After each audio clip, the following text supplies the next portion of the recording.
Make that big boss less special.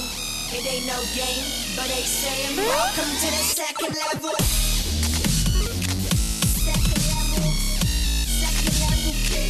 Second level. What's up, Internet, and welcome back to episode 33. That's double threes of the Level 2 podcast. Trey.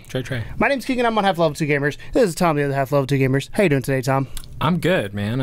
It's been fun being back in the studio and getting down and dirty with it again. Last week, if you didn't see it, we put up a special podcast because we were heading to Indy PopCon, didn't have time to record. It was of you and your lovely wife Jess talking about how you kind of all met and got together and made the sweet love.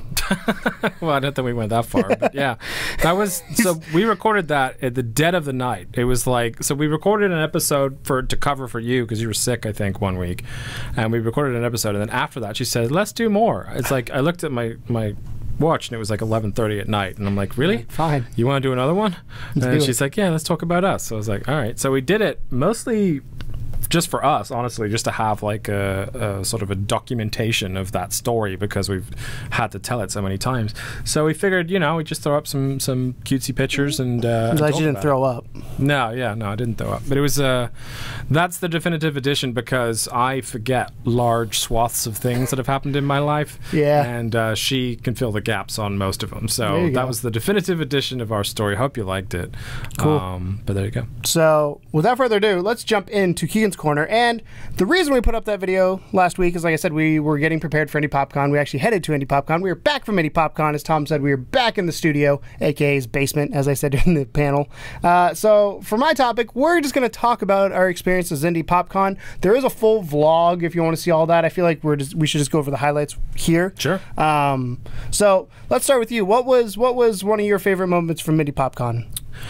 I have several. I know my favorite moment for you, but I'm going to let you tell me your favorite moment, and then I'll tell you my favorite moment for you. I really enjoyed the interview with Matt Ryan. This was your first convention, right, ever? Or other than Wizard World? Other than Wizard World, so this was your first travel convention? It was. I enjoyed the trip out, honestly. I thought it was fun. 4 hours didn't seem... It's not that far. Too terrible. No. Yeah, like 4 hours is manageable. Normally, I think anything 8 or less is good. Anything over 8, that's when it's like... Yeah, normally if you say to me, let's go drive 4 hours to do something, I'm going to be like, fuck no. But I said, let's go drive 4 hours to spend a week in Indianapolis with some really cool people. Yeah, and it just made it more tempting.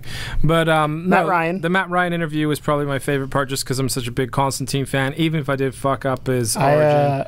I told him, it's hard to hear, but at the beginning in the intro, you left it in where I told the story, and this is my point of my favorite part when you from the weekend was you didn't have the balls to talk to him initially. No, I did not. And then you got the balls, but I was like, I told him, I was like, I don't know who you are, no offense. He's like, that's fine. I was like, we're making good impressions here. You could say that, and he was just like, that's totally fine. I was just like, that's actually nice. He's a really nice guy. I mean, it's one of those things where like they don't expect everybody to know who they are. Right. Like I'm definitely. He was well aware of that. I'm definitely of the YouTube generation, not the Constantine / Black Flag. I don't even know who. I've never played Black Flag, so. Right.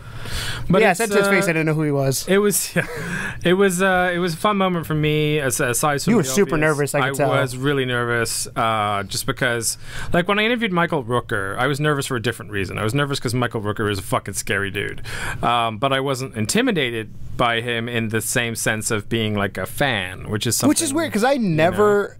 I've interviewed probably hundreds of people now, and I think I've only had fanboyism twice when I met somebody, and one wasn't even an interview. One I met Gerard Way, I fanboyed, but I don't get that fanboy feeling. I go to work mentality of like I'm here to do a job. It's kind of bizarre, yeah. I don't. It's something I still have to get over. Like the interviews that I used to do when I worked for UKHH, which is a UK hip hop website.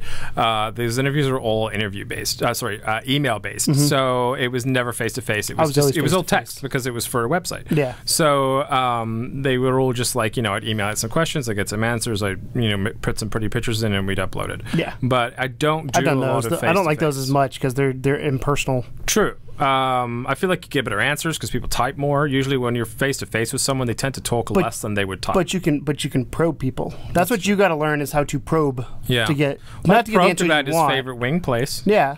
That was. What was the name of it? It was Birds. Birds in L.A. Got a birds for some wings. Birds in L.A. But yeah, that was a really cool moment. Obviously, Harley Quinn was a highlight, chasing her crazy ass around. Can we talk a minute about the girl that admitted she peed her pants on camera? Because I feel weird. When I was editing that, just full disclosure here, I thought about censoring her face. Your ethics kicked in. Yeah, I saw because I'm guessing she's young. I'm gonna say 12 to 14 is my guess. I don't know for sure, but my thought was I should potentially blur her face. But then my other thought was she's on camera, and then it got to the point where I was like, you know what? She knew she was being recorded. If she didn't want us to say something, she could have said something then, type thing. Like, yeah. And I give Lauren credit for playing off as well. She could have just not said anything at all, which would have been preferable. Better. But Lauren, she brought it up. Yeah, because Lauren asked. Well, Lauren joked. Yeah, she said, you know, Ethan is Lauren. Thousand Faces of Cosplay is Lauren and Ethan. They're husband and wife. Yeah. So she's like, oh, that's a sweet name. She'll lock that down. And then she's like, oh, did he make you laugh, make you cry, did he make you piss your pants? And she goes, actually, yeah. And she pointed at her friend and was like, this is weird. But Lauren played that off pretty well. Yeah, she was the most awkward play it off as a professional, consummate professional that she is. She played that off despite the fact the young girl just told her she peed herself when she met my first thought, and this is gonna be a real weird thought to have because again it feels weird because she's like 12 to 14. I was like, were we talking like puddle? Like, was it noticeable or like, what? Like, I want to email Ethan to be like, are you aware of this situation? Because I need to know the answer. You had a few conversations. No, so Crank Gameplays was otherwise known as Ethan, the guy that she was talking to, and apparently he's somewhat of a. Like, a lot of girls like him. Yes, a lot of younger girls. It's like a green-haired Justin Bieber, and yeah. So apparently he has that effect on the ladies. I don't think we'll ever have that effect on the very young ladies. And it was weird as hell. But yeah, in general, the whole time with Lauren was great. The fact that the T-Rex shout-outs to T-Rex, he found us. Who found us in the comments section. The dancers found us too. The dancers found us. Just a really good time overall. That whole thing, despite just from the small interviews all the way up to the T-Rex chase and the dance off and everything, were wonderful. And Lauren, bless her heart, she worked so hard to pull all that off. She was tired. What you guys, the other thing you guys didn't hear is when she was done with the dance, she comes up to us and she goes, I thought I had shame. I don't. Yeah. Like it was a little awkward. We were a little worried for her because we were like, we don't really want you to feel uncomfortable with this, but at the same time, it's such good footage. When we had mentioned to her, hey, we're going to make you dance, she was like, let's do it. So I don't think either of us thought that she would get uncomfortable with it, and I don't think she did until she was presented with the idea of doing dancing it. But then thank you to all the other guys that came in and made it feel good. But then I also think, because Ethan we ran into afterwards, we told him the story, or we're talking about him, and you can see it in the vlog. And he was like, I can't wait to see this. And they've reached out to us and said, this is excellent. I don't know which one was which. I'm guessing it was Ethan. Ethan's asked to do it again. Yeah. So I know that they're having a good time. Like that makes me feel good because, like you said, we were a little concerned there that she was uncomfortable, and we don't want that. We knew Harley Quinn would make a scene, and that's kind of what we wanted, was her doing what she does, being Harley Quinn and filming it and just having fun going around talking to people as she does. And I think that turned out probably as good as it could have been. Yeah. Period. I really wanted to get the dancers because I knew that would cause a scene. Yeah, and it did. There was at least like 50 people surrounding. Did you notice how there wasn't very many people, and then she started, and then Spider-Man's, like Tom said, thank you all to the Spider-Mans. You made her less uncomfortable. I think if she was just dancing by herself for the entire time, she maybe would have been more uncomfortable. Yeah. But the fact that Spider-Man and Deadpool and the Titan and then Joker showed up, and of course she loved that. Yeah, it was perfect. It was a really, really, really sweet moment. It was a good way to end the con. One of my favorites. Last day. One of the last things we did. And then, of course, getting you those glasses and having that experience was interesting as well. That was fun. Just when we went outside, I think inside it was cool, but then when we went outside and you were literally running from place to place, and I was like, I just had to chase fucking Harley around, man. Like, I gotta chase you now. You can hear her, by the way, in the Harley interview. She turns around to us and she goes, "Keep up, boys!" And she's talking to us because we were running behind her. We're gonna get and we're out of shape. Yeah. But no, those glasses. So it was really weird because at first, like, when you put them on, like, things change. And again, I had that weird moment of like, is this just a sunglasses effect, or is this actually doing anything? Because the ones I got were for outdoors. They're not for indoors. Yeah, they're polarized glasses.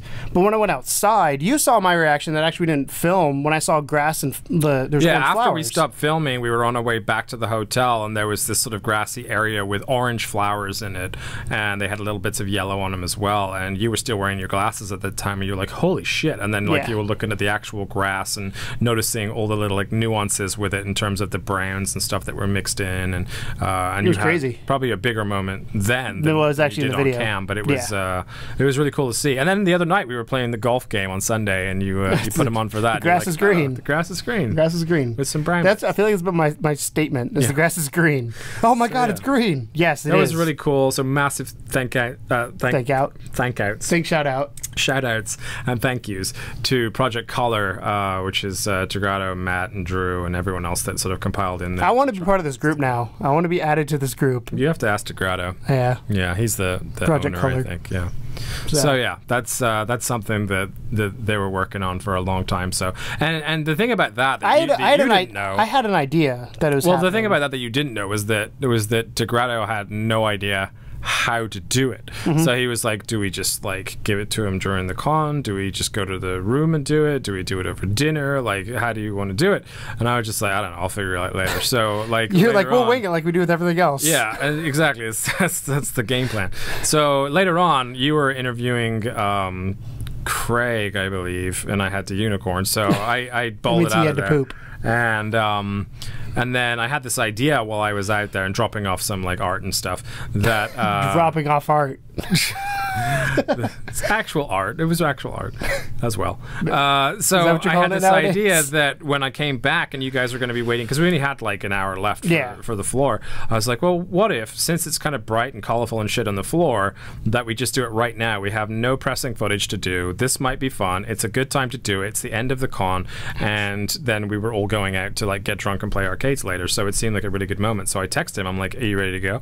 And he's like, oh shit, like, because he wasn't really expecting it to be then and there. And I was like, I'll think of something, it'll be great. So then as I'm walking up to you, like, I didn't really know how I was going to present it, and I just started filming, which is why that clip starts with me filming the floor, as I'm just walking up and holding my camera up. And then I thought, what am I going to say when I get there? And I thought, oh, I could tie it into Able Gamers, since we were just talking to Able Gamers. And yeah, so then it went from there. But James said, because I mean, I've obviously watched the footage, but James said one of his favorite moments of the con was when I looked at you, because you were filming. You said something about the glasses, and you said James. So I looked at James, and I looked back at you, and like James was like, you had this "oh shit, is this really happening?" moment look on my face, and because I didn't know.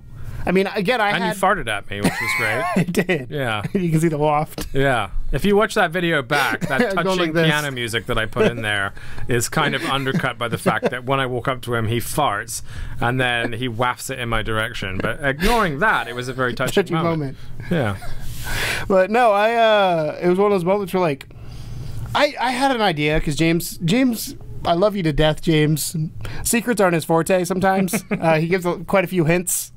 But I still, because those aren't cheap, and I know they aren't cheap, and that was the thing that got me, was like, it's not about obviously it's not about the monetary side of things of it. The value. Yeah, it's not about that, but it's crazy, because I've been looking to get these, and I've been trying my hardest to find a way to get them. The problem is our insurance doesn't cover them. Yeah. So the fact that I got them, I mean, it would have been probably a year before I'd be able to get them.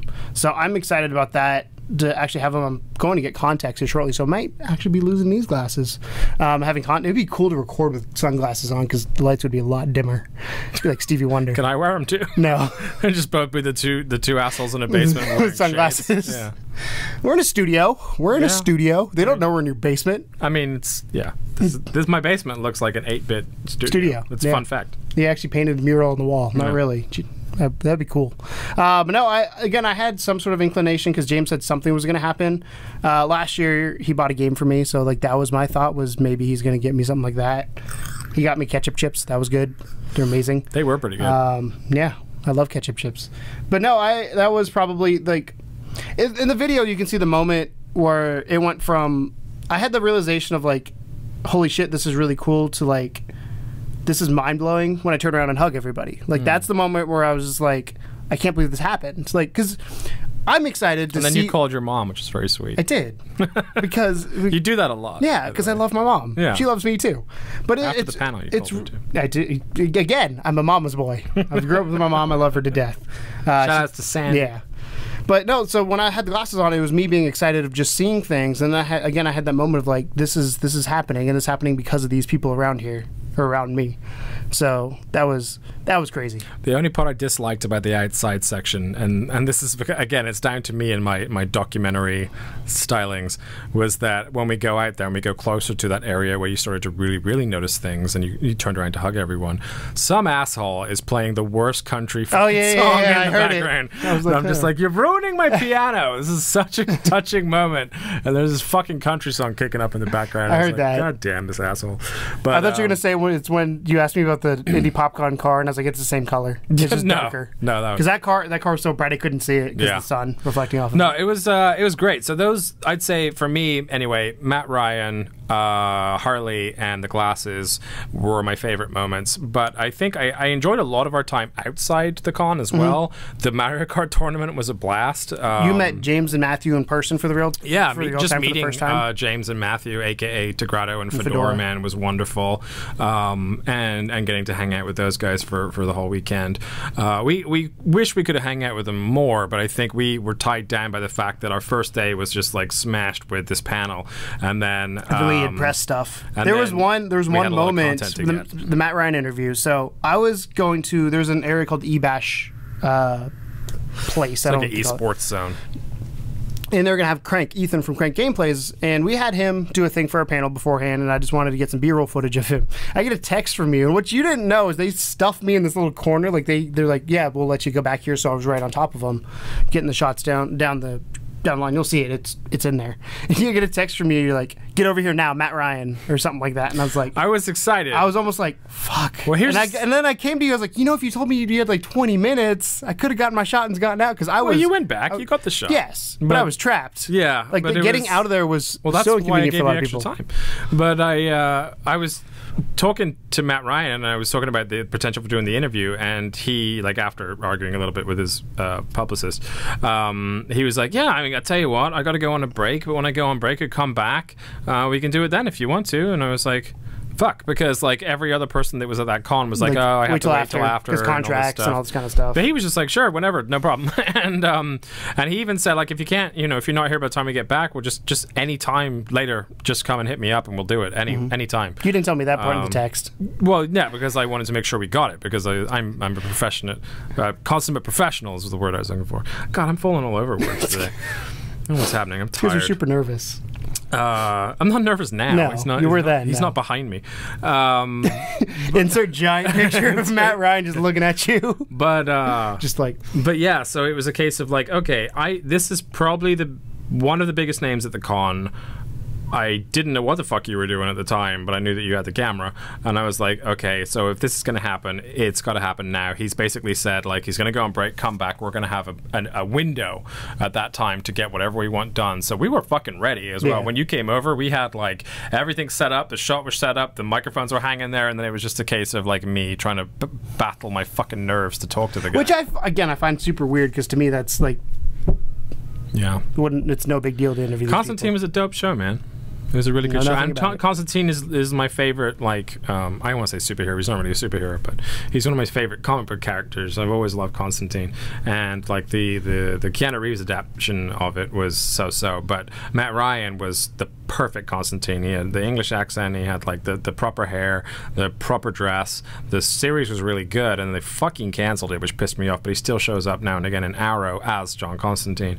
So I don't know. I was just a really big fan of that and his portrayal of my favorite character. So that's, I think, the only person I would probably fanboy over inside of, like, the nerd realm would be Stan Lee, which ironically I've seen him before. He his I guess grandson, because it probably wasn't his son. His son's probably older. Played basketball. They have a house on Long Island, and they played basketball against us. And I was sitting on the bench, and I go to the dude next to me. I was like, "Do you know who that old man is right there?" He's like, "No." I was like, "Do you know it's Spider-Man or X-Men?" He's like, "Yeah." I go, "That's one of the guys that helped make that." He's like, "Really?" I was like, "Yeah, that's Stan Lee." Yeah. So it was kind of funny because I didn't have the balls to go up to him. Granted, I also was in a basketball game, so. Yeah, I mean, Stan Lee's a legend, and I mean, let's be honest. I don't want to curse the guy, but he's pushing it right now, and we all. His wife just passed away. I know, and that makes it worse because like there's these kind of scientific studies that when your partner passes away, that you're more not likely much far to pass behind away quickly. Yeah. So I'm a big, obviously, Stan Lee fan, and I really hope that I do get to meet him one day. But he struggles at cons nowadays, and he canceled a couple recently because of health. So I feel bad for the guy, but yeah. So, but yeah, those were mine. Do you have any different ones? I mean, the big one obviously is the panel. For me, that was one I was stressed about, and I've said it many a times. I made an Instagram post when we were done, but thank you guys so much because granted, majority of the people weren't there for us; they were there for the topic, but. I went in, and you were there the whole time. I was stressed that nobody was going to show up. I was stressed nobody was going to show up. You were pretty nervous about it. Right before, you were just like, no one's going to show up, man. No one's going to show up. And my thought, like, my realistic expectation would have been 5 to 15 people. Like, that, I would have been cool with that. Like, that room was big. It would have looked empty, but I would have been cool. First panel ever, cool with it. And then we start walking in, setting up, and then it just continually goes. And I was just like, I look up at one point, and I was like, holy, we filled this room. Well, the first thing that led on to me that it might actually turn out to be bigger than we thought was that when we stood outside the room waiting to get the yes to go in, there was a group of 2 young ladies that were there, and they said, oh, when's it start? Oh, it starts in 10 minutes. Okay. And then they went somewhere else. I was like, they're waiting for us. And I was just like, holy shit. Like, there's people that are actually waiting. And again, it's not that they were waiting for us per se. Like, most people that were at that panel probably had no idea who the fuck we were. Which is the way we wanted it. We wanted to talk about the topic. We didn't want to make it about us. And we selfishly plugged at the end, but that was we were allowed 1 or 2, I think. Yes, but the whole goal of that is the whole meta thing that we do, which is that we do the podcast. We have the supplemental content, but we like to talk about being a YouTube channel because that's really interesting too in terms of like how you go from only having like 50 of your closest friends and family to being your supporters to getting past that point to closing in on 1,000, which we are right now, which is really exciting. It's never been about the subs, but at the same stroke we're getting a boost in things like community as well because obviously more subs equals more community. So there's a lot more people that are like replying to things on our That to me is the coolest part. Like I could care less if we had 100,000 subs. I like when people are responding, whether you're subscribed or not. Like the comments mean a lot, the thumbs up mean a lot, the shares are probably the coolest thing, but the comments going back and forth, and I think you now realize why I said building community is so important because now that you've seen it and you get a taste of it, you're like, this is so cool. Some people we don't know or like, no knock on Mr. David Diaz, but he's a friend. It's different when he responds to something than if some rando responds to something because. We know David. We don't know. What was his name? Jeff. What was the dude's name? Jeff. Not Jeff. What was his name? Paul. Paul Scroob. Paul Scroob. I knew it was one of those generic men names. I was going to say Jeff. Generic man names. Generic. Sorry, man Paul. We disrespected you within 2 seconds of saying thank you. Yes. Yeah. Well, his last name's not generic. No, it's not that. No. Yeah. It sounds like a designer drug. Yeah. Scroob. Give me some of that Scroob. But no, the panel went really well. There's a few things I would have done differently. We didn't rehearse it at all. No. Which we were supposed to. I kind of didn't want to. Yeah. Because I knew I would be too focused on making sure I said everything. There's a few things I flubbed, like the year we started our channel in 2005. I said lastly when we had a whole other topic to talk about. Yeah. Like those kind of things. But you live, you learn, and it in the scheme of things wasn't that bad. No, not at all. It was unnoticeable, I think. Because the thing about ours is that we didn't have a script, so there was no one that could say, oh, you didn't do it right. Yeah. We just had like this outline. So aside from like factual things like when we started our channel, you couldn't really know if we were doing it right or not. So we had, welcome to my world. Damn. We had a lot of just ad-libbing up there, and as such, we had a very short time for questions after. That would have been one thing. Which we do apologize for, but we were getting like kicked out of there. Were you with me with... You weren't with me when I talked to Gaijin Goomba, were you? Yeah, I was. Were you when I talked to him? No, not that. Like on the show floor. No, you were somewhere else doing something. And I walked up to him because I wanted to go up. So, Gaijin Goomba, Crank Gameplays, Ethan, and Jared. Gerard, the completionist, if you guys watched the panel, you saw the videos beforehand. They took time to give us some blurbs, some quotes, advice that we could put before our panel. So thank you to them. So I was going up to him, thanking him for not just that, but he showed up to the fucking panel. Like him, Ethan, Gerbili, I'm sorry if I'm butchering your name, and OG Chan were the ones I saw and recognized there. I'm sure there's other people there that because they were sitting in the back, so it was hard to see. It's funny, you see the video like, oh, hi, we didn't expect you to show up, but now I'm real nervous. I was right at the beginning as well. Yeah. That was the seal of approval, I think, because we'd already kind of filled the room at that point, but then to fill the last row with just some of the most popular YouTubers on the planet was just kind of like, oh shit, okay, we're doing this now. We have to look like we know what we're doing. So one of the advice Gaijin gave me was to leave more time for Q&A, and I think we both were aware, but he's like, my panel, I do only Q&A. I would have loved more. Yeah, I would have loved more time. Because they probably would have opened up as we gone along. Yeah. When we first asked, no one said anything. Yeah. So like, thank you to the first girl that asked a question, but then it started to snowball a little bit, and we know that there was more people that had questions because we said, wait outside. We waited an hour and a half talking to people out front. Yeah. So we talked to people out front as well, and there was like people that came up and like took pictures of our equipment because we were explaining about how, we use like a 10-year-old camera for everything that we do, but that's okay because our quality is good, and all you need is like you can't see it, but a green screen behind you and some good lighting and some good microphones, and then you can make any place in the world that you want to be at, and it kind of I don't know. It was just cool. It was a really cool moment. I enjoyed it. I hate that my sound quality came out worse on the podcast. Your microphone. Version. It was funny because like my microphone I put right next to it. Yours was I didn't even. It's a little far away, but I didn't want it to interfere with the other one. I kept thinking like it was going to make like a feedback noise. No, because they're not connected. I know, but they're just they put out microwave. No, they don't put out microwaves. Science. But the panel to me was probably the most mind-blowing thing outside. The glasses was the best moment of the weekend, hands down. That was probably my favorite moment. But the panel to me, it sucks because I feel like our Friday was kind of non-existent outside the panel because we had 2 hours to get in before. But it was worth it. We then had the panel, then we had 2 hours after. We hadn't eaten, so we went to go get food, and then we were like, well, con's closed. But yes, it was very worth it. It was completely mind-boggling. So at one point, which you don't know, because I never said this out loud to you yet, I don't think, is we're doing what we're doing right now. We're doing the panel, we're doing back and forth, we're just talking. At that point, we were talking two people. But I was looking at you where you're explaining something like I do now, where I'm leaning, just listening to you. And I turned my head to look at the camera because that's what I'm used to, just staring at the camera. And I looked at the camera, and then I look up beyond the camera and I go, holy shit, there's people watching us. Like, it was like I felt all these people come. I was in a podcast moment, and then I realized we're not in your basement, we're not in a podcast room. Well, we're in a podcast room, but we're on a panel, and like, again, thank you guys. We couldn't have done it without your support for voting, those of you who voted for us to get the panel. I think if I were to do another panel, I'd probably do it more focused, not as many broad topics, and then more Q&A. So keep it focused, but longer time for Q&A, I think would be going forward. We hope to do more in the future. I've had a couple people actually say they would love to join a panel of ours, other YouTubers. So that'd be cool if we can get them on board. Yeah. We don't know if we're going to get another panel.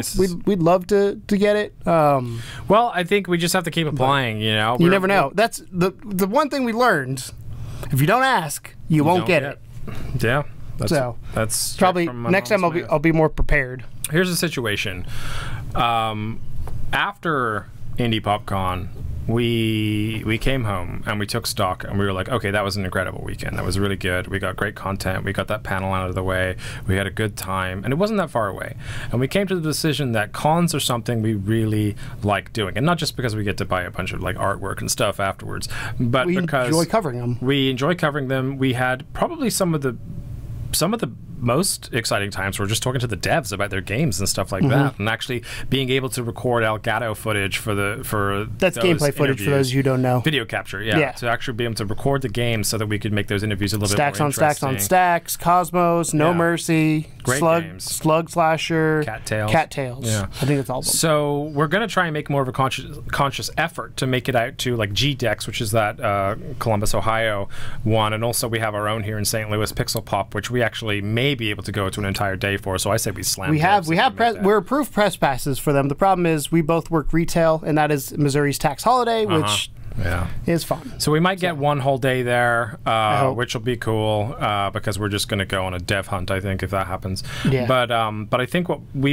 have both decided that we want to try and do more cons, and we want to try and do more like bringing people in. So we already have something lined up potentially. Again, I don't want to spoil it. Who it is. But there's. I told David last night who it was. Because he mentioned he watched him, and I was like, yeah, we were working on getting him on the show, and he's like, no. I was like, yeah. Yeah. So there's a big guy that we both enjoy from the VR community that we want to bring in and have. Like, I literally got an email before from Yonder Chronicles developers asking if we want to do an interview with them, and I was like, well, I'm not going to say no. So we're trying to get these things. We also found out a way thanks to what's the name of Johnny's podcast? I can't think of it right now. Are you brain farting too? The game Casual Hour. Yeah. They showed us a way to record stuff remotely through Skype. So now, because the problem we had before is we didn't want to record interviews on Skype because it looks unprofessional. But this application we use lets us record everybody's footage separately and divide it out. So then, like, if we are interviewing a dev, because most of them won't come to your basement, I'm guessing. Yeah. But if we're recording them at their place through a Skype interview, we just mash that together, and you've got that going on. So we're hoping to get more of that kind of stuff. And it's a lot of fun talking. Like, Stacks on the one game I've talked about is Stacks on Stacks on Stacks. We talked about it a little bit in TCSX. I probably wouldn't have found that game if it wasn't for Indy PopCon. Same thing with No Mercy and Cosmos, I think, too. Granted, those are PC games right now. Cody from No Mercy's dev team was a wonderful human being. Multivarious. Multivarious. They were I said awesome. Their name wrong. All of them were awesome, but he was specifically very, very friendly, and he's offered to talk to us as well and be on a podcast. And so we're reaching out with multiple arms, but also I am actually trying to, at this point in time, go part-time with my usual full-time job. I have something else that I'm doing on the side to try and help with money. That's something I'm doing with Jess, my wife. But one of the reasons that I'm trying to do that is because I want to be able to dedicate more time to this and to being able to create supplemental content and just more interesting things that we can add into the channel alongside our regular shows that we do. Yes. So I think the one thing we talked about in the panel that's the biggest issue is time. Yeah. Like, that's the #1 issue. So if we get time to do like extra editing, extra supplemental material, recording, even if it's just one day a week or whatever, to get into that stuff, then that's going to help us in the long run. Even if it's like a half day, like we've talked about, we want to do Let's Plays for you guys. We want to do those kind of things still, but the reason we stopped doing them partially was because time. And if we had a half day, like we had a day where we come over and just record footage, that's way more manageable than trying to cram everything into one day because we'll get tired. We don't. Yeah. And the worst part is doing games at the end of the day. After 3 of these podcasts in a row, which is how we record them, energy. Then we are low on energy, which is why we usually do this one last, because this is the one where you can kind of relax the most. But we've been recording since 11:30, and it's 3:45 right now, and we're still barely halfway through this, guys. So to give you an idea of our day, and all the supplemental stuff is done. Other times, usually so we have to do it at other times, like the foreign PSN accounts for foreign PSVR titles I created by myself. I'm working on a couple things, but yeah, we have some exciting stuff in the pipeline.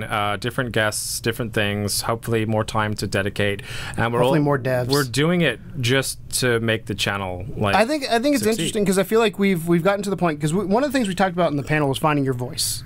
And I feel like our voice has changed multiple times. We started out, if you've been with us for any sort of time, it's been, 2.5 years now? Which is crazy to think.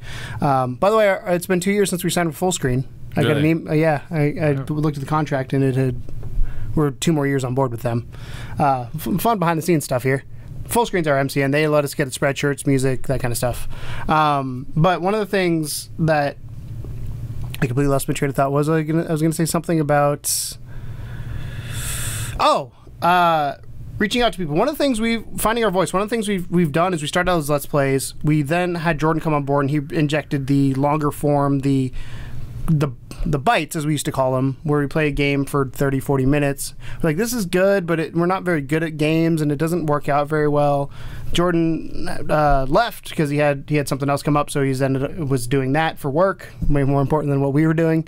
And we kind of said, hey, this is our chance to redefine who we are with these podcasts, because I think we do podcasts well. We talk well. We talk really well. I talk a lot. I talk less, but I interject well. I don't read well. I talk well. You math pretty good. Dude, I can math like nobody's business. But what I was going to say is we've done stuff behind the scenes. You've probably noticed if you followed us at all, more trailers going up recently. We're trying to get more of the news media side of things more than the gameplay side of things. There will be gameplay and there will be probably Let's Plays at some point, just having fun with it. But I feel like we look at ourselves more as journalists and commentators on the industry than we do commentators on games. Yeah. If that makes sense. Yeah, that's fair. We don't really do a whole lot of reviews. We leave that for other people. We do that. We leave reviews for people who do it better than us. Yeah. I suck at reviews. You weren't bad. Your reviews weren't bad. They're just a lot of work. Yeah. So true that. Well, I've seen more people start and stop reviews than anything else because it's a lot of work. But yeah, I just wanted to say we are working on you can't see it yet, but you can see some of it with obviously the trailers and stuff like that. But we've been working behind the scenes to get more contacts with developers, get in touch with them, because the number one thing we have the issue with for our channel personally is we've had no contacts with the gaming industry when we started, and we were starting from scratch, and we're slowly building up this base of like, okay, here's this with Cody telling us about GDEX. Like that's a perfect opportunity. Use the example of being indie media. That's what we are, and I'm excited to go to GDEX. I may not be able to do it this year, but next year it's going to be marked as one of the ones I want to go to. So I'm excited for the future. I'm starting to get like a dev list in my contacts and my phone. I thought of making a spreadsheet. Exciting. Yeah, we should do that as well. But yeah, it's just nice to see a list of devs and you're like, oh yeah, I can reach out to these people and they respond and stuff. Like, and one of them is like from Quantic Dream, and I'm just like, man, it's crazy. It's crazy because 2.5 years ago, we had none. We played games. Well, that's the thing I'm most proud of, is because you've already done YouTube and you had a modicum of decent success with it when you were doing it. But now at this point, because and we discussed this on the trip, but at this point, everything we've done has been from scratch. Like everything, every single thing we've done has been from scratch. My music stuff, I had the advantage because my dad works in the industry, so I already had a head start. So I'm way more everything we get out of this, we fought for. And that's what makes it special. Or we asked and see what happened. Again, we use the phrase, if you don't ask, you don't get. If you ask, you might get a no, or you might get a maybe. And I feel like everything we've been surprised by is things we've questioned whether we should do. So I think the first thing would be the PSVR headset. Like, we had a heated discussion about whether we should do a GoFundMe for that, because we both, I think you felt kind of dirty about it at the time. You're like, I don't like asking people for money. I think I was more on board with it because I knew what it could become. Like, to me, it was more the business opportunity of what we get in early, we have a chance to go from there. It's worked out pretty good. I don't remember what Jordan's philosophy was. He's kind of like in the middle. I think Jordan was in the middle. Yeah, he was kind of in between us too, but it's worked out very well. The next thing would be, I'd say the panel was one. I'm trying to think what else. We had something else where we were like, oh, press passes. Getting press passes to events. Like, we're teeny tiny on the internet and never thought we would get that. Or getting interviews with celebrities is one that blew my mind. I like how at Indy PopCon, like, just go rogue. I was like, I can do that. Yeah. I've done this before. You sit there and you think about it after doing it, and you're like, wow, I just interviewed whoever, and that's something that we totally do off our own back. We literally hunt them down and talk to them and engage them early, give them our card, we ask about it, we pursue it, and eventually it happens. And when it happens, it's a wonderful moment, because like, while Keegan or whoever is with the celebrity and I'm behind the camera like filming it, I just have I always have this kind of moment of clarity of like, whoa, we're really doing this, huh? That's, so I used to have those a lot when I did music. To me, I guess I'm a little bit more jaded just because I've done it so much, but like, I have those moments when I watch certain things and see certain things. Like, to me, the panel was that moment of like, holy shit, this is happening. That was versus like interviews I've done for a while. I would love to do another panel. So, but let's move on. We're doing a normal podcast. We already spent 40 minutes on this topic. We got to play a game here. So, do you want to tell them what game we're playing, Tom, and what the rules are? So, for this week's game, it is called Sound Bytes, and what we're doing is last time we did this show, you remember I played the game and I sucked horribly at it. So Super Mario RPG. But this is a bit of a different game. It's a bit more exciting. Is it Super Mario RPG? It's not. Okay. So I am going to play. I should have done that. You would never have got that. You underestimate me because that's something I would do. Sound segments from a video game. How many? There's going to be 5 that I play. And then it might be I think it's 5. I think it's 5 that I play, and then the theme song at the end. But here's how it's going to work. So basically, I'm going to play you 5 sound effects. I'm going to give you a short break to think about them after each one. And you can play along at home. It's a fun game for everybody. I can't answer until we're all done. They can guess. Yeah, you cannot answer until we're done. Basically, after the 5, you get a guess. If you guess wrong, I play the theme song. You get another guess. But if you guess wrong then I'll tell you. If you guess right before then great.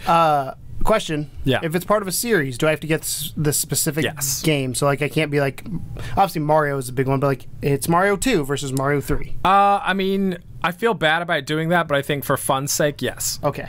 But don't worry. I feel like I should get a half a point if I get the right franchise. Yeah. Okay. Well, we'll do that then. Half a point if you get the right franchise. Not that we're keeping score anywhere. Whole point if you get the sequel number. Whole point if you get the game and level it's from. So you can play along at home. We wanted to do audio-based games because we thought, you know, for the podcast listeners as opposed to the watchers, that this would be something cool for you guys to do. And of course, we'll put a better quality version of the audio clip over top of what I'm playing Keegan right now. But without further ado, sir, let's play this game. Do I need, like, blindfold? Are you ready? Blindfold myself. I gotta make sure that the sound quality is good, but you can't look at the screen because I have everything on here, okay? I'm gonna hold it real close to the microphone, too. Might not even have to do the thing. You ready? Sound number 1. I know what it is. Okay, hold on. Really? Already? Yeah. I know what it is. Oh, I know it. Yep. Okay. That was 2. Sign number 3. Can I tell you? So when we're done, I'm going to tell you what these sound bites are in the game because I know this. I know this game. Sign number 4 coming up.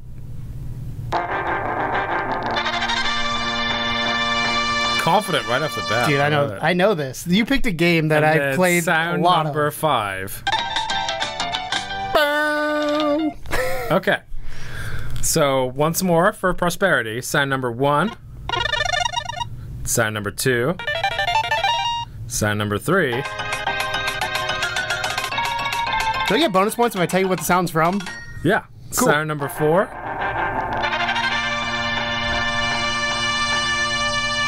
And sound 5. And sound 5. So... No.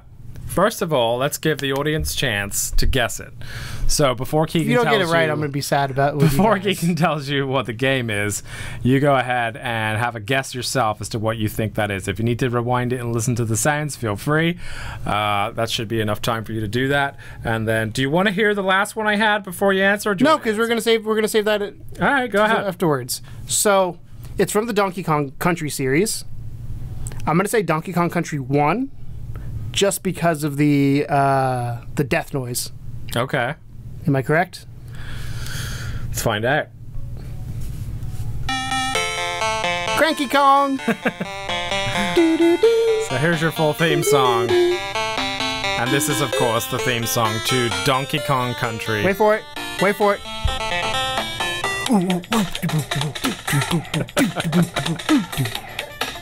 You didn't think I was going to get that? I was trying a theory because here's the thing: I could have chose a way harder game for you. Play the first sound. I'll tell you where each sound effect's from. Go for it. That is when you get a balloon, when you get a new life. Okay. That is when they have the barrels where you can get the bonus games. So you have to line them all up. That's when you get that. That's a death. And that is the intro of the rare sequence at the beginning. That's a death. Cool. Yeah. There you go. So, you made that too easy on me. Yeah, I went too easy on you because I was like, as soon as I heard the first one, I was like, I know what this is. So I was oohing and ahhing over what to choose. You know what would have been really good? What's that? Is a banana, like picking up a banana noise. Like it's a lot harder to find these than you think it is. Let's just say that. All right. It took me forever to find those. So I was trying to find. I was thinking like, don't you have it? You just recorded the game. Yeah, I'm going to play the fucking game to record a sound effect. I want them to be separate. I don't want you to hear like the background noise and everything. So I was debating like, do I do like Streets of Rage or something? Because I know he's played that, but he only played it with me. He probably wouldn't remember the sounds. Right, exactly. So I'm like, I'm trying to be fair because the problem is I don't know all the games you've played, but I do know you've played that. I should have done like Donkey Kong 2 or something just to throw you off. Yeah, Donkey Kong 1 I played the most. Donkey Kong 2 I played a little bit. I have not played Donkey Kong. No, I played Donkey Kong 3. Yeah. So yeah, that's well done. Congratulations. Woo! Round of applause. So how many points did I get there? I got one for getting it right. You got one for getting it right, and then you get a bonus point, so you're on 2 points. For each one, or just one bonus point total? No, you get, fuck off. You get one for all 5, and then Are we keeping track of this somewhere? What they were from. We will. There's going to be like a counter or something. You can do that. So yeah, you're editing congratulations. This, not me. No, you are. It's a podcast. Editing? Oh, yeah. I am editing it. There you go. Cool. You figure it out. So that is Sound Bytes for this week. Hope you got it at home. Right, let us know. I'm disappointed. If you got it wrong, then Keegan hates you. Just kidding. But that's Sound Bytes. So moving on to Tom's Tales. You ready for my tales? Do you have a tale? I have several tales. So my tale this week are you like 9 tales? Is something that I have notes on, apparently. I have notes on to remind me what to talk about, which I'm going to have to keep refreshing because my thing is on, what do you call it? My low batteries. But here's a story I'd like to tell about my rap career in England, because this is something that's a point of contention for a lot of people. Oh, you have the notes, good. Yeah. I mean, I have access to your laptop right here. That's true. You guys can't see it, so a lot of people may know this, a lot of people may not know this, but I used to do hip-hop music. I was a rapper back home in England when I was a lot younger than I am now. And there's a kind of a weird story that builds up into how a guy like me ends up being a rapper, right? Which is not the first thing you just go rizzity rap, and I'm back. That's definitely not how I did it. But there's something there, right? Because how does this fat, unattractive, you weren't always fat, white. You weren't always fat. I've seen pictures. True. I've seen pictures. That's true. There was one picture of somebody holding you up, and I was like, that doesn't even look like you. Well, I actually gave you a bunch of pictures you could use and video you could use where you can see how skinny I was when I was doing this, which should be behind us on the TV. But yeah, so here's the situation. When I started out in music, I wanted to make a band. And so... These chicks don't even know the name of my band. So I learned guitar. And I went to college literally to make a band. Is there a reason you wanted to make a band? Like, did you want to impress a girl? No, I just really liked making music. Yeah. Yeah, I liked music a lot. Because a lot of things I learned how to do is because I wanted to impress somebody. No, I wasn't trying to impress anybody. I just, honestly, I just wanted to have a band. I just thought it would be really cool. I listened to a lot of music at the time. I thought it would be great. And so I played guitar for a couple of years. I was in a couple bands. And then I had this thing with my elbow. Sorry, no, that was before that. That's why I ended up playing guitar. I went to college, and I learned while I was at college that to get 4 or 5 people to think exactly the same musically is really, really difficult, because everyone in every band I'd ever been in had like different ideas of what they wanted the band to sound like. So I'm like, okay, fuck this shit. I mean, it's hard enough with just 2 of us. Right, exactly. So so one day I was at college and I was doing music technology and production, and my friend at college, I think his name was Hudson, I have been a long time, we stumbled across this website. It was called Rapboard, right? And Rapboard, like B-O-A-R-D? Yeah. Okay, and not like B-O-R-E-D. Like you're bored of rap. No, like B-O-A-R-D. And it was a... Chef Boyardee? I don't know if it still exists or not. I have no idea. But this Rapboard website was basically like... We stumbled across it for whatever reason, and we discovered... You can search it. I'm going to search it. Rapboard.com, see if it works. And, is it .com or is it .uk? No, it was international. Let's just Google Rapboard. Yeah, try that. Google has all the answers. I was on the there. Rapboard.com signature catchphrases from your favorite rappers? No, that's not it. It must have died. It was a forum. This is like the early days of the internet, right? So on this site, we discover that alongside some really shitty like demo recordings that rappers had done, there was also like text stuff. So instead of actually like recording a song, you could write essentially a rap, and you would write it up in text, and then you would post it to the board, and people would comment on it.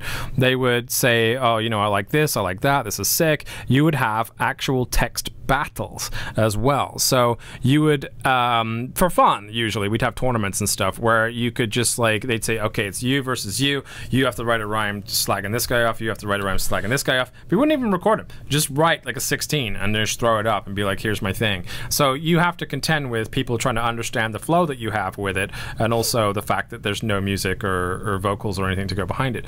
So me and Hudson wrote a rap just for fun, and just to see who got the best comments afterwards. And I got a ton of comments, and I had a guy from California. So they don't want to sign you. No, his name is Country Boy, and Country Boy, basically, shout outs to him, by the way. He was a hot mess back in the day, but he's a good guy. And he basically said, "Hey, do you want to collab?" And I'm like, "What's a collab?" Right? And he's like, "Well, basically, like you write a verse and I write a verse, and we put it together, and we throw it up, and people like it or they don't." So we wrote a collab, we sent it up, and people really liked it. So I just kept on doing it because, as a hobby, just as a fun thing to do now and again. I would write something, put it up there, get some like comments on it, whatever. It was a little bit later that I learned how to actually record stuff. I had this shitty ass microphone that I found from somewhere, and you use what you got, right, Tom? Yeah, it was. Use what you got. It was terrible. But the idea was you have to transition over to the audio side of things. So basically, I got a shitty ass microphone, and then I learned how to use Cool Edit. Do you remember Cool Edit? No. Okay, so Cool Edit was an audio editing software. I never edited audio. But I would go onto all these forums and stuff, especially like Rapboard and stuff, and they'd say, "Oh, tweak these settings or whatever, and you'll sound way better." So I did all this stuff, and I basically taught myself how to do audio editing. And I taught myself how to auto-tune one time. Really? That's about as far as I went. Nice. Because I can't sing. If you didn't know this, I can't sing. Did you turn your hat backwards because we're talking about rap? Well, no, I can't. I've noticed this whole time I probably have a shadow on my face. Because if I was going to talk about rap, I would go like this. Oh, okay. Fair enough. But I know this because I have a shadow on my face. So I did a couple of like really early shitty songs and stuff, just trying to get used to it, and it eventually got better and better. And then I would do some of these like actual like battles where you would record a song to your opponent as opposed to just writing it down. And it's really, really funny because for those of you that are at all interested in rap battles, which I don't know how many of you will be, but there's a really famous Scottish MC who's also been in a ton of like really... Fat bastard. No. Damn it. He's been in a ton of tournaments and stuff. His name is Respect BA, and Respect BA was actually... Is there Respect Badass? He was on that board the same time as me, and I actually got to do like one of these really early demo shitty rap battles with him. And nowadays this dude is slaying. Like he's taken out the best in the UK, the best in the world. I feel like I need to look him up. Yeah, sure. It's with a K. It's Respect. I was gonna say. Yeah, no C, just a K, and then BA. BA Birdman. He's on Apple Music apparently. Yeah. Let's see what his Twitter followers are. He's a scary looking dude too. Dude, he looks like he's gonna murder you. Mm-hmm. That's terrifying. You could put some of this stuff up behind. Actually, if you can find a video of him battling. Tony D versus Respect VI. Don't flop rap battle. Mm-hmm. Yeah, Street he beat battle. Tony D. Respect BA versus Archaic. Archaic. I can read. Yeah. But he's like a really fucking big battle rapper now, and like I remember that's how I met him, and I'm still good friends with him to this day. Was on this fucking board. So anyway, there was a lot of people that went on to be pretty good from this little board. There's a guy called Magnificent who does a bunch of stuff in the South. He went by the name of Jelly on the board. And when you say south of England. No, south of America. Yes. He was a southern rapper. He did like all the chopped and screwed stuff, like Texas stuff. And a couple other guys around that era. Anyway, so I'm doing this for myself. I have a modicum of success with it.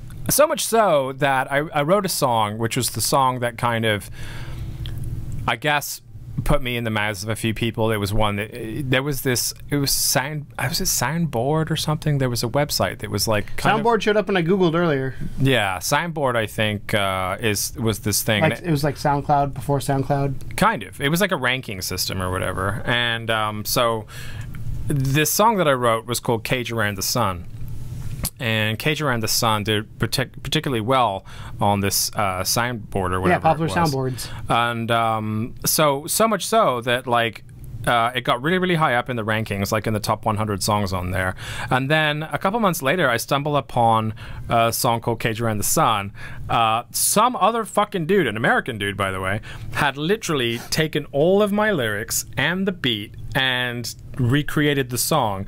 And what pissed me off was he put just a little shitty something that I put together in the comments, and I'm just like, you motherfucker, like you stole my entire thing. And you're like, oh, just a little shitty something I did. And I was like, oh god damn it. So that's why stealing videos is wrong. Yeah, so I was pissed off with that guy.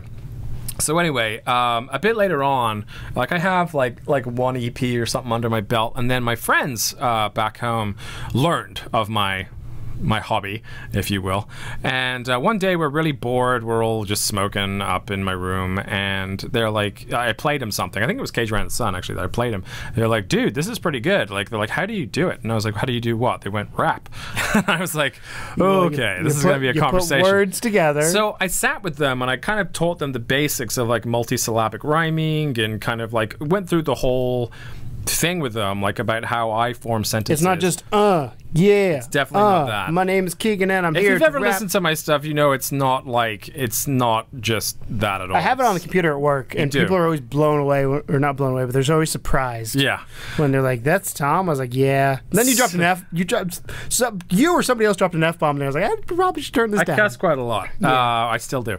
And so my friends are like, "Okay, well, like we should do something." I was like, "Sure." So they wrote some stuff. I helped them with it. We twisted it up, and we made our first song together, which was about these idiot racer boys that used to hang out in the Spark He was a racer park. Boy. He said, "See you later, boy." You're the worst.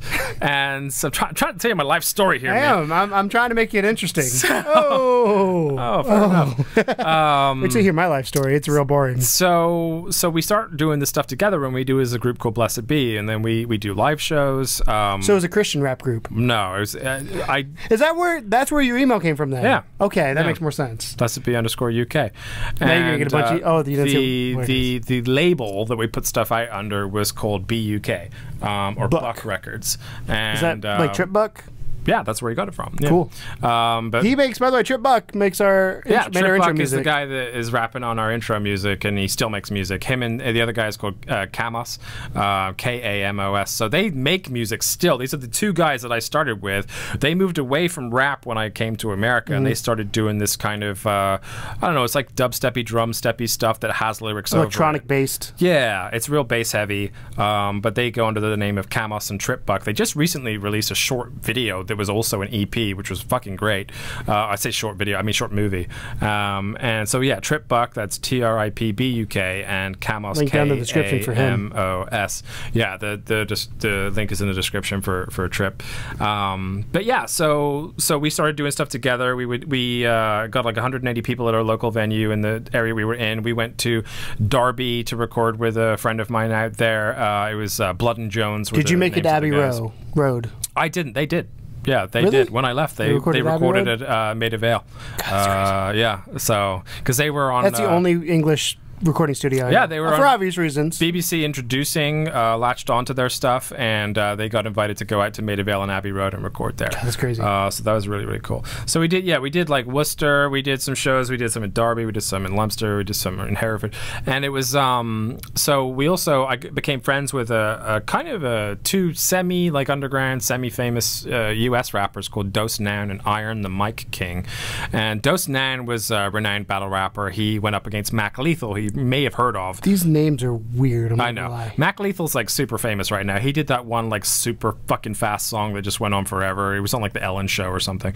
But the final of the Scribble Jam was him versus Dose Noun, who's my friend. And then Dose Noun came over to England to do some shows, and he brought this guy Iron the Mic King with him. Iron the Mic King was fucking incredible. He could get up on what he would do is he would get up on a chair, he would blindfold himself, and he would get a hat.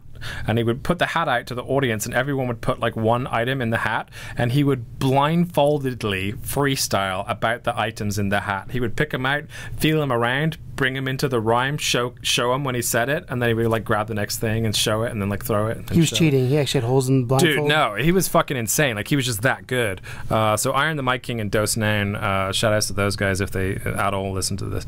We got on the radio a little bit as well. We also did the theme song for a UK charity called UK Youth. Now I don't know if they use this or not, but this is a funny story. Is that the UK Youth were like basically like an outreach for group for at-risk youth. So it's not like Hitler Youth. No, not at all. And so my friend that I was there with, his name was Joey. Good old Joey. Joey C.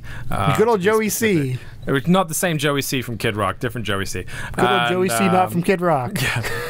And we were recording in the studio there that they had set up, and the cops came to the studio to talk to Joey about something or other, some dodgy stuff he'd been into. And so the guys that were there recording with us were like, is he going to be okay? And then he actually got fucking carted away by the police there. And I was left by myself. And I was just like, well, that was an interesting day.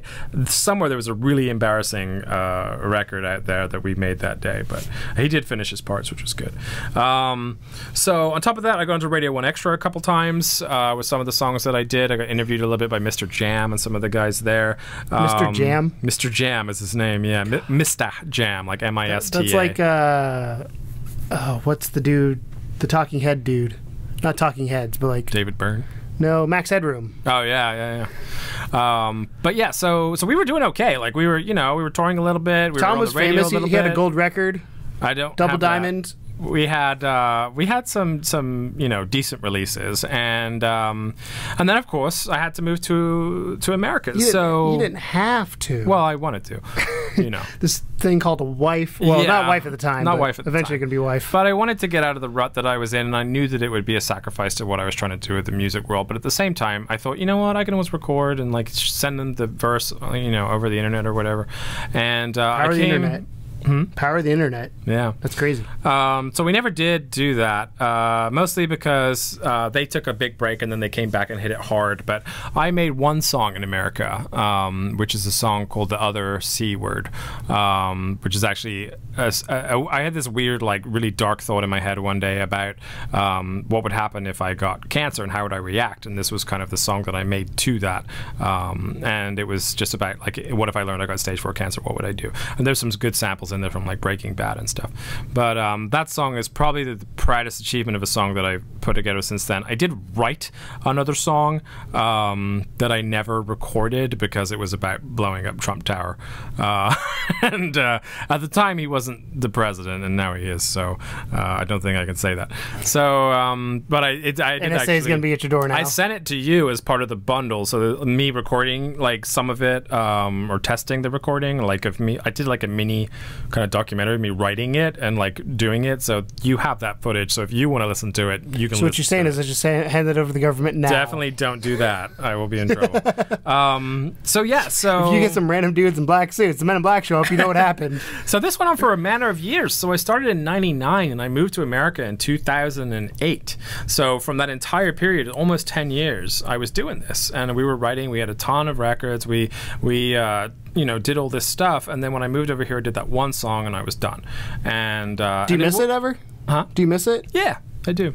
It's something that, like I said, I kind of now and again. But here's the thing: I just need to have a hobby, and it doesn't matter what that hobby is necessarily. I played video games my entire life, but this replaced that for me, because if I wasn't doing this with you, I would probably still be writing that stuff and making it. And the problem is, like, I know that whatever style or sound that I had does not gel with St. Louis, because I'm not from St. Louis. So trying to sell as a UK MC in America is hard enough, right? So I kind of made this conscious decision. I was like, I see my friends Matt and Kev, or Trip and Camos, doing really, really well. I'm really happy for them. I'm proud to know that I was a part of that growth and them becoming, that big. And now I'm just kind of like, I kind of know that I could pick it up again whenever I wanted to. I still know a bunch of beat makers. I still get people to share stuff with me.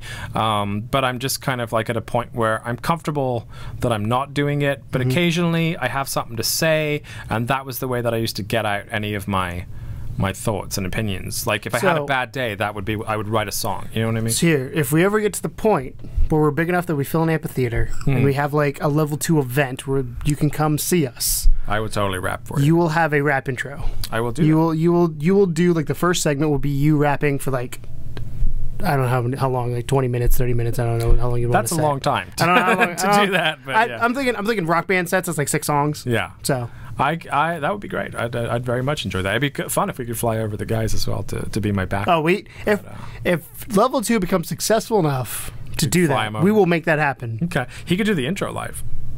Dude. Yeah. That'd be interesting. Yeah.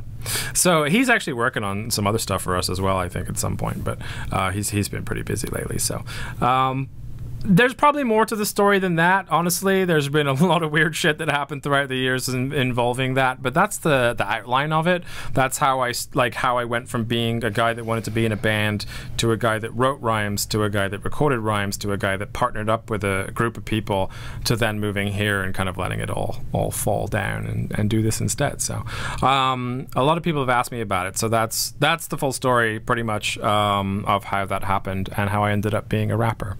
Rizzity rapper? Sure.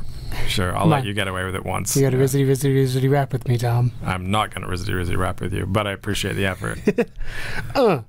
Yeah. I'll be Little John. I'll be You're the worst. I'll be the Little John. Be like, what? You're the absolute worst. Okay. It's fun fact. I don't listen to rap at all.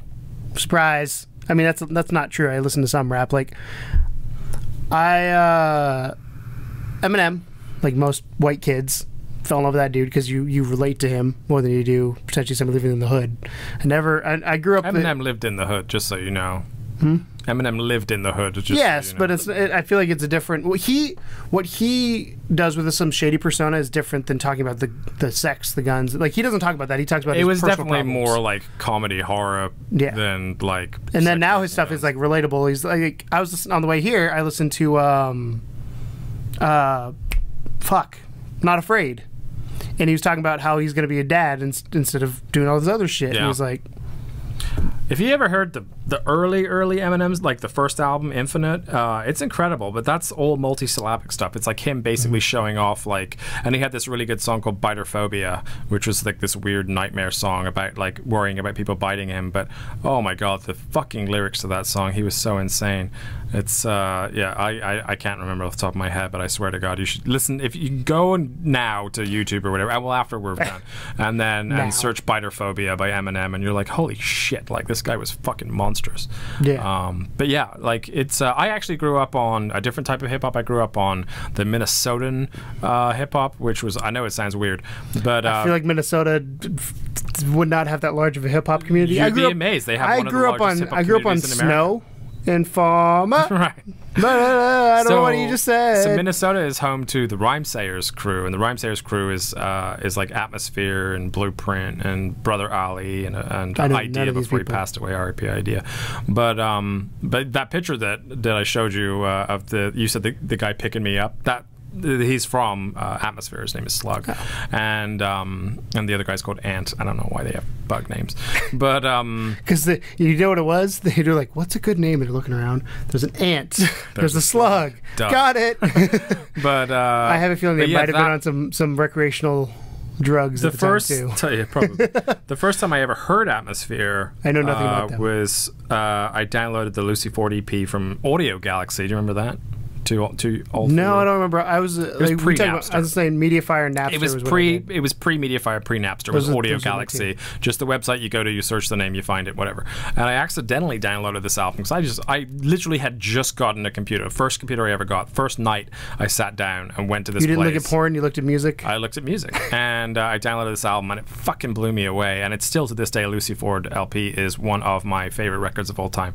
And when you listen to them and you listen to what he was talking about, he would just be talking about like spending a day just like getting out of bed, having like cold floor, walking down to the vinyl shop, flicking through, seeing a cute girl on the way, like that kind of stuff. And that was the stuff that resonated with me. And then he also had like lots of weird artistic imagery as well. Like there was one song called The Woman with the Tattooed Hands, where they talked about how he met this woman that had like an angel tattoo on one side of her hand and a devil on the other, and they would like argue with each other and stuff. It was really cerebral stuff. I Love You, Don't Ever Fucking Question That was another big hit from that album. Anyway, I digress. So that was kind of my influence, and I wanted to make stuff that was thoughtful and more poetic than like get bitches make money and yeah, all that kind of stuff. So bang bang. But I wasn't opposed to a big beat here and there. Yeah. Maybe you can put one of my songs on the outro if you feel like it. Actually, it is in another one of our videos. It's in the Level 2 Dogs video. That song is me on there because I really liked... Because he was rizzity rapping. Jesus Christ. That's the last time I'm ever going to talk about being a rapper. So thanks a lot for listening to my tale of being a rapper back in England back in the day. The dizzity day. All right. fucking hate you so much right now. Thank you, y'all. Anyway. Oh, that was, I mean, all honesty. Do you have questions? Because I feel like you should have questions. No, I mean, we've talked, I've gotten a story in clusters. We talked a lot during the Indy PopCon drive, just because we had time. And we even talked to the hotel room. Crazy, we talk outside of videos. Very rarely. Usually it's 1 in the morning for me. I text you, be like, hey, I have this idea. It does happen that way. That's literally when I text you. It was usually like, I do think, is Tom still up? Maybe, but then you'll text me like 12:30. It's like, he's fucking still up. Yeah, sometimes. I usually am up by like midnight, and then anything past that is like pushing it. Yeah, it's like, eh. But no, I mean, we've talked a lot about this in the past, so like, I was more surprised when you gave me, because you gave me both two CDs. Yeah. And I was more surprised when I heard it because it sounds nothing like you. And that's what got me, I think, more than anything else is like, because we work at a place where a lot of people do a lot of cool shit, and then like it surprises you, but at the same time it doesn't. If that makes sense. Like to me, like when I first found out, yes, I was like, holy shit, you do this? But now I'm like, oh yeah, that's what he does. Well, I was a lot younger back then, but also my voice changed a little bit as I was going forward. Like his balls dropped. I talked about, not just that, I talked about how like finding your voice, especially during the panel, is something that is very true of the hip hop world as well, because when you're first rapping, like you don't sound like yourself, and it takes a good 10 records before you actually start to get like a version of your voice that you're comfortable with. So when I moved here, the record that I recorded here sounds nothing like the stuff I recorded back home, partially because I'm using an entirely different microphone, entirely different recording equipment than I had set up at home, but also just because of the growth, because it had been 10 years. So, you know, coming from like a bit more like high-pitched, I guess, vocal tones to now, my gruff your voice. Manly voice. And also I changed the style up a little bit because I wanted to sound a little bit more like Sage Francis or someone like that was kind of more thoughtful on the record I did in America. So, but maybe we'll put it on the outro or something if people want to listen to it. I don't know. If I remember. If not, then if you really, really, really want to hear the last record I did, you can watch the view count spike on this fucking thing. You can just go to YouTube and type in the words Miles Beecher. That's MylesBeecher, and the song that comes up called The Other C Word is Me, and that's the song I did in America and the last song I ever did. And anything pre that I actually still have a MySpace hump. It's just myspace.com/MadRocksTunes, because I changed the name from Madrox to Miles Beecher. Did you search yourself earlier? I usually do that. But yeah, that is me. And there's also some footage. It's like the first or second one. Also, Howard Beecher, Advanced Heckling is underneath that. The stuff at the bottom there is me recording other shit too. Like there's no, Miserable Now is the Smiths tribute that one of our coworkers does, but anything that says like Trip Buck or whatever on there is those guys. But the audio quality up close, stage front. You need to learn how to title stuff, buddy. Well, these are just for me. Like these weren't for anyone else. But they're public. Yeah, I know. Just so they could see it at home. Kmo's killed the floor with a sick drop. Dude, that was insane, though. More crowd footage. You can't listen to it with these microphones. More close-up. That was good. First of all, can I tell you what's your vertical video here? I don't know. You got some vertical video. Dude, I was out of my fucking mind. Trip Buck joins the stage. Beecher Little League Basketball. That's not you.